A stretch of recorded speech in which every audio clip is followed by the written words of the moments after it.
Ladies and gentlemen, welcome back to The Caring Economy on Spotify with me, Toby Usnik. Today, I'm really thrilled to have my colleague and friend, my client actually, Art Bilger, who is the co-founder of Working Nation, which is a fantastic organization that is focused on structural unemployment. As well, Art has been a very successful venture capitalist throughout his career and a noted philanthropist. So we're going to take the next half hour to bring Art into our living room and share with you some of his take on what responsible business looks like and how he has succeeded at it. Art, we're going to start by just asking you to tell us a little bit of yourself, a sort of brief overview of your professional journey. And what's of particular interest to our audience are the pivots that you've made along the way, the inflection points that have helped you move from one position to the next. So feel free, share stories about your days with Ted Turner, Michael Milken, whatever you think would be revelatory as well. So, okay. Listen over. Thank you. Thanks, Toby. Thanks for inviting me to do this. Happy to do so. So to that question, the beginning of my business career was when I graduated from the University of Chicago, and before that, the University of Pennsylvania. I went to work for a little unknown investment banking firm at the time called Drexel Burnham. I'm not sure anyone even told me a guy named Mike Milken worked there at the time. I was one of the first corporate finance associates hired there by Fred Joseph, who ultimately was the CEO of the firm. Anyway, as many of you probably are aware, Drexel Burnham did take off a bit. I like to think it was my arrival, but I'd like to think that, but that'd be a little overstated. Anyway, worked originally in New York and then moved to LA in the early 80s. And I was on the corporate finance side, and I would be working with corporations in their financing needs, M&A needs, et cetera.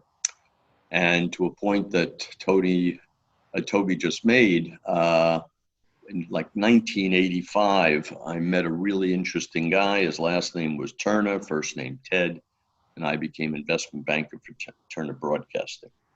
And did a lot with Turner, buying MGM, helping keep CNN out of bankruptcy. I brought him Hanna-Barbera so he could start the Cartoon Network.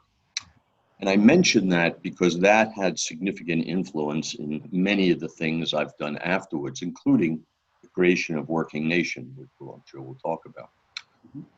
Post-Drexel, I was one of the founders of Apollo Advisors, private equity fund, and did a range of things there, but did a lot of media, continued in the media world.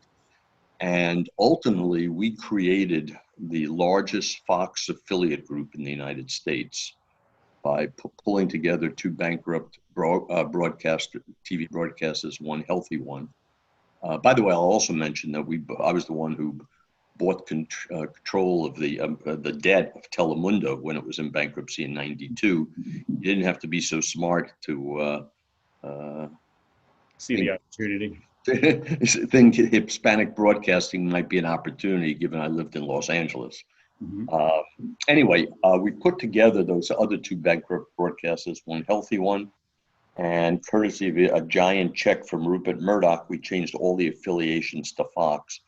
And I actually went in and ran the company. So for I think it was about 2.25 years, I ran New World Communications, which is what we had created. We were not New York, LA, Chicago, but we were Tampa, Atlanta, Dallas, Detroit, Cleveland, St. Louis, et cetera. So that gave me real hardcore experience operating something. And following, what happened is Rupert finally came along, insisted on owning the whole thing, didn't need me.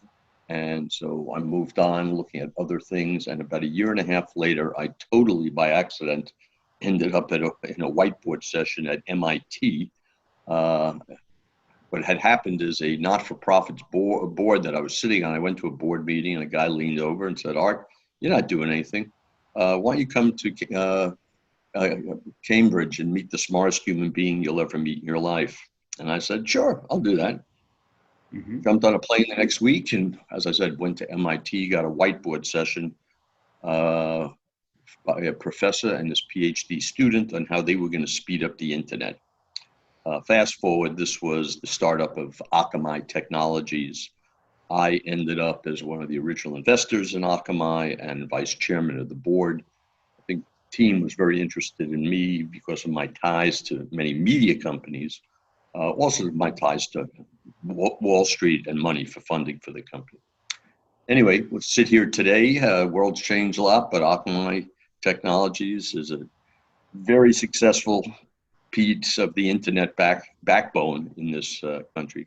Companies done extremely well. That led to lots of other venture capital experimentation. And that's what I've primarily done. One thing in particular has had big influence. In 2002, Mike Milken called me up and asked me to invest in an online education company that he and his brother and Larry Ellison of Oracle were funding, and Bill Bennett, former Secretary of the Treasury, and Ron Packard were the founders. I was already thinking about education via digital platforms because I was watching my kids get the finest education from private schools in LA.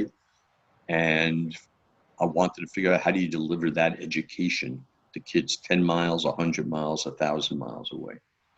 So I told Mike I would join the board. I'd invest in the company, but only if I could join the board and the executive committee. Fast forward, I got very deeply involved. And the company was a company called K-12, which today is a real company.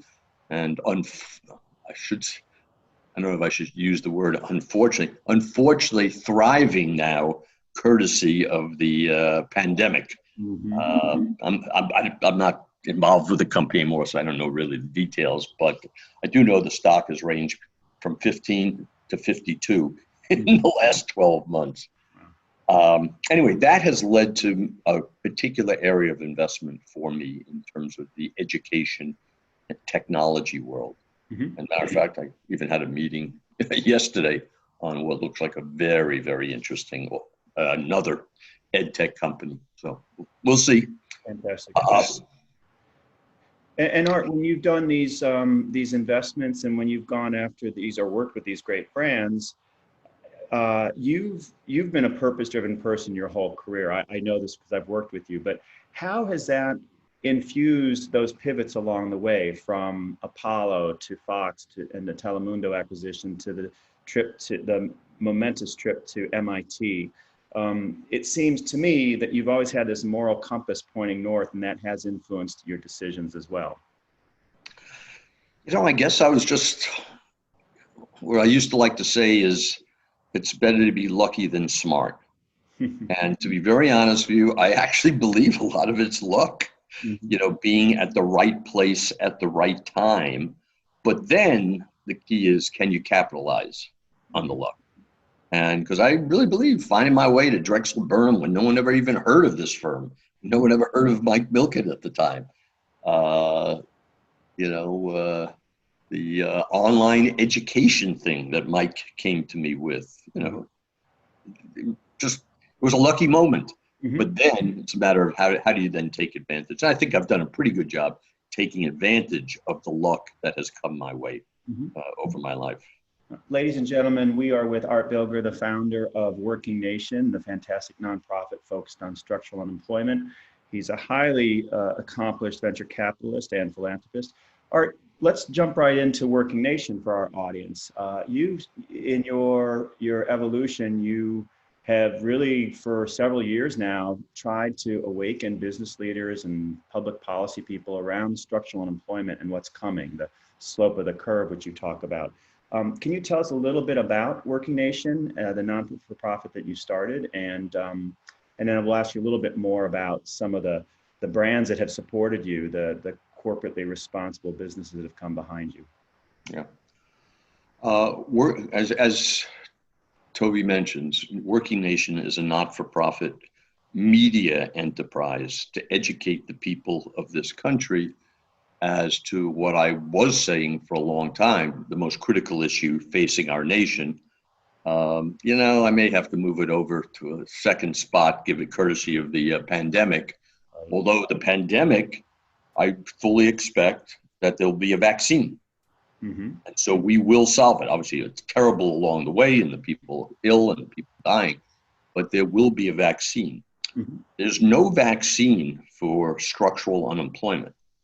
And so I still refer to it as possibly the most critical issue we face in this nation. Mhm. And unfortunately, the pandemic has accelerated that dramatically. Um, what happened was a lot of things came together in my head. This really started about 6.5 years ago when I started thinking about how we had four variables coming together like never before in history: globalization, technology, longevity, units of labor staying in the workforce longer, and broken education, particularly relative to those other three things happening. And I really started doing a lot of research and speaking with experts, and really concluded that we had a real potential at the time. I was saying over the next 10, 15, 20 years of having a very significant unemployment situation in this country. And a lot of that because we just weren't aware of it, and people weren't thinking about how to, how to come up with the alternative means. And I would speak to, really very giant fund managers, top corporate executives, and the number of times it was either said to me in a meeting or I got a follow-up email from someone saying, "Art, I can't believe how you've opened my eyes to the world that my children and my grandchildren will be living in." Wow. It was really quite something. Anyway, I ultimately concluded that this is a serious issue, and how do we deal with it? And Toby made reference to the term slope of the curve. Mhm. The first motivation here is that the slope of the curve of the change in jobs and skills, when measured against time, has never been so steep. And I had concluded that it's so steep. Obviously, it's steepened since the virus. Right. Um, but I concluded so steep, we don't have time for white papers and conferences to educate the people of this nation. Mhm. And having, pretty strong media background, having hung around with Ted Turner and Rupert Murdoch and whatever, I really did understand the power of media to educate basically all audiences. Whether it's the individuals at the very top of organizations of any sort who can, who can make a difference if they understood. They could walk into the head of HR and say, "Hey, you see what XYZ company is doing? Why Yeah. aren't we doing something like that for them?" So that's audience one. But listen, TV and movies, that influences them. Um, Audience two that we decided to go after was people who are working on solutions, and we were focused on solutions to all of this being at the local level. What companies are doing, what not-for-profits doing, what Yes. academic entities, what local government are doing. I discovered there was a lot going on out there, but there was no visibility. And so, again, media can open people's eyes, especially in today's digital world, Yes. The where multi. you can access millions and millions of sets of eyeballs without too much difficulty. And then audience three is just mom and pop and young people across this country. Because again, I said we can't wait for conferences and white papers to educate them as to where the jobs of the future will be Mhm. and mitigating strategies and solutions. Now, I mentioned the slope of the curve being a very primary motivation for me and working nation for moving forward. Motivation two was the one that I really saw people didn't understand. Mhm. Probably more recognition now, courtesy of the virus. But basically, what I was focused on is the squeeze on the middle class. Yes, there's the bottom 20%, but my concern as a result of those four variables coming together at the same time, the bottom 20% could become the bottom 30, the bottom 40, the bottom 50%. And two examples I used almost since the beginning.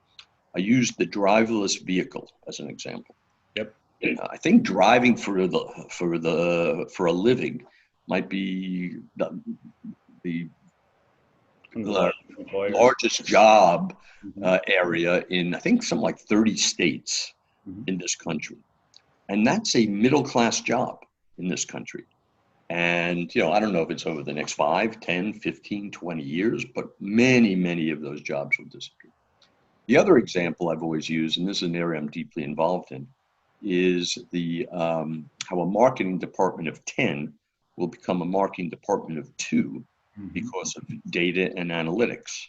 Mhm. And those 8 jobs disappearing are terrific white collar, middle class and upper middle class jobs throughout this country.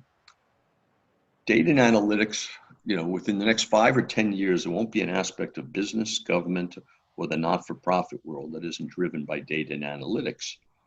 So yes, it'll change a lot of things, but possibly one of the fastest growing job areas in this country is data and analytics.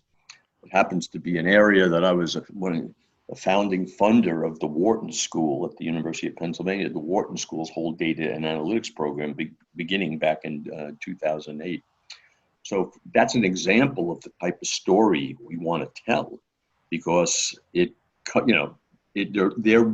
are today, and there will be over the next 10 years, so many interesting job openings for people who have proper training and skills. And it doesn't just take an MIT data scientist or a Wharton, major. Right. So Art, ladies and gentlemen, again, we're with Art Bilger, founder of Working Nation and a seasoned venture capitalist. Art, when you have, not only does Working Nation shine the light on structural employment to raise awareness, but you're also shining the light on solutions. As you've just said, the data analytics. I know also you've done a lot around the healthcare industry, healthcare workers, which are even in more demand now of COVID. Can you talk not so much about the government, the public policy folks, the foundations, but about the business partners that Working Nation has had to sort of illustrate the role of responsible business? I know you've done things with JP Morgan and with Comcast. Give us a little flavor, if you would, of those corporate partners and how they've engaged with this issue of structural unemployment. Well, as you mentioned, we have worked with JP Morgan and Comcast. There have been a handful of other, an active conversation with all kinds of entities, businesses, et cetera, Walmart and others. But I'd say going beyond corporations, we've got an incredible array of organizations and partnerships that we've developed. Good example, the U.S. Chamber of Commerce. Mm-hmm. We've done work with before. They have now come to us wanting us to be effectively like a media partner on workforce related stuff that they're interested in focusing on. Same thing happened with the National Governors Association. Then others that we're partners with is the Federal Reserve Bank of Atlanta. We're doing something. We're actually in discussion with the Federal Reserve Bank of Philadelphia right now about doing something potentially in Philadelphia in October. Then there's others. There's South by Southwest. We're the media partner for South by Southwest Education Conference. ASU, GSV, same thing. And then, got places like the Milken Institute, who we work very, very closely with. And then a good range of universities have partnered with us on various things, with the Wharton School at the University of Pennsylvania, Rutgers, Cornell Technion on one of our media events. Sure, there are others. So, Art, you might want to talk a little bit about the healthcare workers. I know what you started with was it the AIDS, the healthcare AIDS, is sort of, your reputation is spreading around the country. Yeah, well, one of the things I've thought about for a long time, unrelated to Working Nation, but from an investment standpoint, is business opportunities that will result from the aging of the population. And I've involved myself in some interesting things, pretty wild. But one, I was actually going to start a company to train significantly home healthcare workers. Mhm. I had watched my father develop Alzheimer's and live for about 8 years before he died. Terrible thing to watch. But Mhm. my mother was there and she was in good shape and they had the resources to take care of him. When I heard at an event that uh, one out of every 2 to 3 people who it's the age of 85 will develop Alzheimer's, I said, whoa, Mhm. that is not something, that's not a disease tied to net worth. Mhm. How are we going to deal with that? And one of the things I decided to do first, my wife and I supported a fair amount of Alzheimer's research at the University of Pennsylvania. But then I also said, why not train home healthcare workers in medical specialties? Mhm. And Alzheimer's is not a disease you die from quickly. So training in medical specialties, and Alzheimer's being number one, was an objective of mine. Unfortunately, the ideas around Working Nation distracted me, so I never moved that forward. But it did cause me to go look for terrific training programs for home healthcare workers, which I believe also will be one of the fastest growing jobs in this country. And actually, courtesy of the pandemic now, to watch what's happening in nursing homes, where you're having by far the greatest number of deaths, I'm wondering whether there's going to be a big push into home healthcare in the future as a result. Anyway, it's one of the fastest growing job areas. So we have told the story at Working Nation of an organization such as PHI National, which is in New York City, that trains home healthcare workers. And the goal of telling that is, one, for the average person to be aware of it, but also other solution people who could learn from that. We've seen examples of that where a healthcare union somewhere saw our PHI piece and immediately got in touch and wanted to learn more and see how they might develop such a program. So we've seen that type of example. Again, ladies and gentlemen, we are with Art Bilger, the founder of Working Nation, which focuses on structural unemployment. He's also a seasoned venture capitalist. We have about 5 more minutes, Art. I know how inspirational Viktor Frankl's book, Man's Search for Meaning, was for you, this Holocaust survivor's book. And I wonder if you might tell our audience a little bit about that, and in particular, the purpose aspect of it. Yeah. A very important theme at Working Nation is the link between employment and purpose in life. Matter of fact, I think about 1.5 years ago, we did a town hall event here in Los Angeles at the Skirball Cultural Center, where we brought top religious leaders from a wide range of religions together to discuss what they were seeing employment-wise in their own communities, but also this whole idea of the linkage between employment and purpose in life. The way that came to me was probably during the fall, winter of 15. Yeah, 2015. I don't know. I heard something. I was at a think tank up in Palo Alto. Someone said something. I just started thinking about my own life and what I did. And I really concluded that, unrelated to dollars and cents, how driven the various things I was involved in really energized me. Mm-hmm. And granted, look, I work with some pretty interesting people also, Turner, Milken, and others, Danny Lewin at Akamai, Tom Layton at Akamai. But what I then started thinking about was the average American out there. And I started thinking about the assembly line worker. Mm-hmm. And I thought about them, I talked to people, and ultimately I concluded that they too, there was a link between employment and purpose in life. Absolutely. They're part of a team. They get up Monday morning, they're going to go, they're going to produce, they bring home income, feed the family, educate the family. They're part of a community. As Rabbi David Wolpe, who was on our panel at the Skirball, said, at the beginning of the panel, he says, what's one of the first things you're asked when you meet someone? What do you do? Mm-hmm. Anyway, what really accelerated this was in early 16, a woman from my TV days showed up on my doorstep with the movie rights to Viktor Frankl's book, Man's Search for Meaning. If you haven't read it, you should read it. It's on the Library of Congress's 10 most influential books ever published in the United States, I think.